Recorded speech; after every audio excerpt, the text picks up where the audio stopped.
on the couch with us right now, we have Britt Springer, and she is running for district attorney here in the High Country. So we want to say thank you so much for being here with us. Thank you guys for having me. Absolutely. So start by telling us a little bit of the history about you and why you chose to run for district attorney. Okay.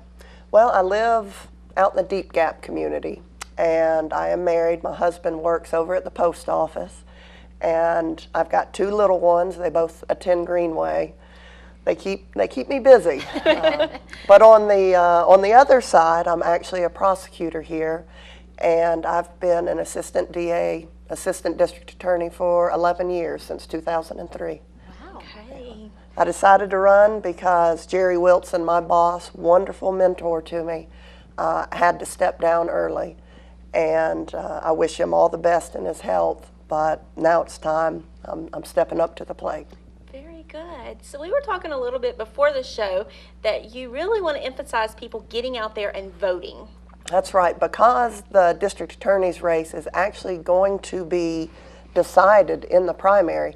There hasn't been a Democrat challenger, so actually this May election, where I have 2 opponents, will decide the next district attorney for our region. Okay, so it's very important to get out there. It is, and early voting starts today and goes till May 3rd at 1 o'clock, and then of course election day is May 6th. Okay, it'll be here before we know it. I know. And stuff. So now what are some key points of things that you have done in your career? Well, in the 11 years that I've been an assistant DA, I've handled all types of cases. Started out in juvenile court, which most new prosecutors will start out in, and then moved up to district court. And what district court is traffic offenses, misdemeanor offenses, kind of the lesser criminal offenses in our society. And then at some point after that, I moved up to Superior Court. And Superior Court are the felonies, the robberies, the murders, the rapes. And actually 2 years ago, Jerry Wilson named me the chief prosecutor for our district. And our district is actually 5 counties. So it's not just Watauga, it's Watauga, Avery, Mitchell, Yancey, and Madison counties. Oh, wow. So as chief prosecutor, unfortunately, I got the job of doing all the homicides in the 5 counties. Thank goodness our communities are safe communities. And that leaves me some time to focus in on where my passion lays and where it lies. And where my passion lies is really protecting our kids. I've got 2 kids of my own. I want to make sure that they're safe to play out on our streets. So for the past 11 years, I've been aggressively prosecuting those that will offend against children. And like child molesters or child abusers, I actually have a record of more than 1,000 years I've put child molesters behind bars. Wow. And that is one thing I'm very passionate about, because these molesters, if they are let out, generally they will reoffend. And that's not something I know our community stands for, and we're going to make sure that they need to be where they need to be. Absolutely. Yeah. So looking back to your childhood, did you ever see yourself running for district attorney? No. No. Wasn't in the plans? No, it was not in the plans. I had a very conservative upbringing, but a very loving home. I was more of not a type A, I was a type B. I was introverted.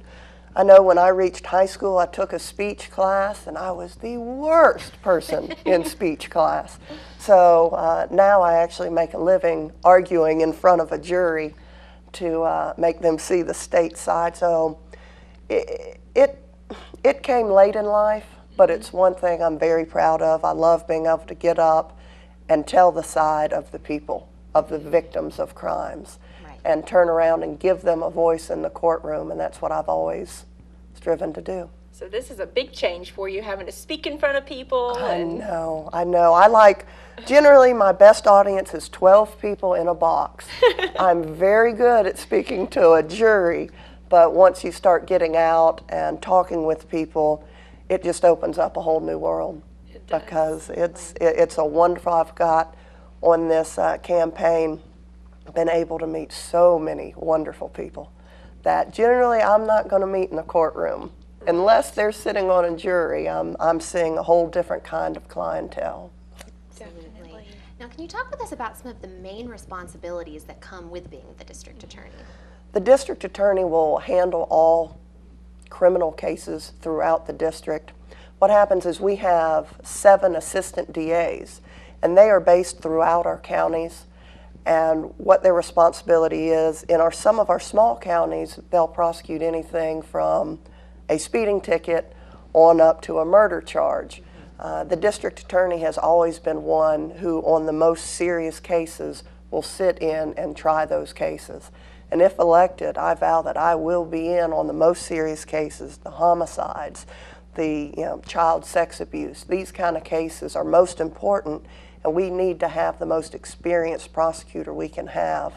And my 11 years has taught me how to argue to a jury effectively. Perfectly.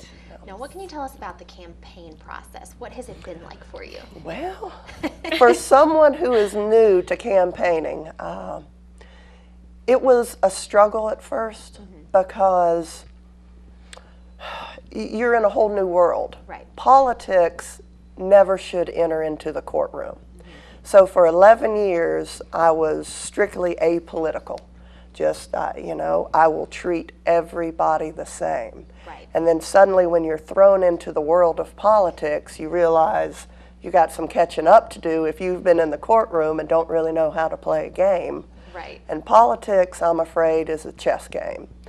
But what I'm hoping is people know my experience, they know I've been fair with everybody, and know that I won't bring politics in the courtroom because it really has no place on determining guilt or innocence. That would be a slippery slope if we treated one group different than the other. Most definitely. Well, thank you so much for coming in and sharing your opinions with us today. Well, thank you so much for having me. It's been wonderful. Absolutely. And we wish you the best of luck. And we will be back right after these messages with more of the Mountain Television Network.